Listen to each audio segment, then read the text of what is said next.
В эти выходные зона отдыха стала небольшим палаточным городком. Здесь пройдет фестиваль авторской песни «Солнцеворот». Уже приехали первые участники, расставили вот свои как раз палатки и даже достали гитары. Ну, пойдемте послушаем.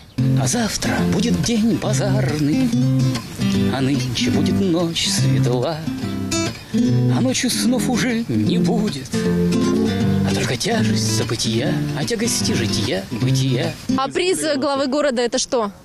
Хорошая концертная гитара. Гитара. Да, я выбирал. Чехословацкая Кремона. Где-то в пределах 18 тысяч, 20 даже. Ну, хороший подарок так-то ожидает победителя. Ну, в принципе, да. Не каждый может выпросить такую сумму на гитару.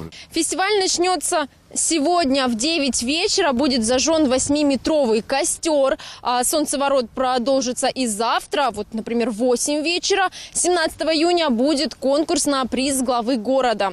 Ну, а после этого, возможно, всю ночь барды будут уже петь для себя, для души. Для вас работала мобильная группа. Отправляйте нам сообщения на сайте tv7.ru или звоните по номеру 222 700. Увидимся.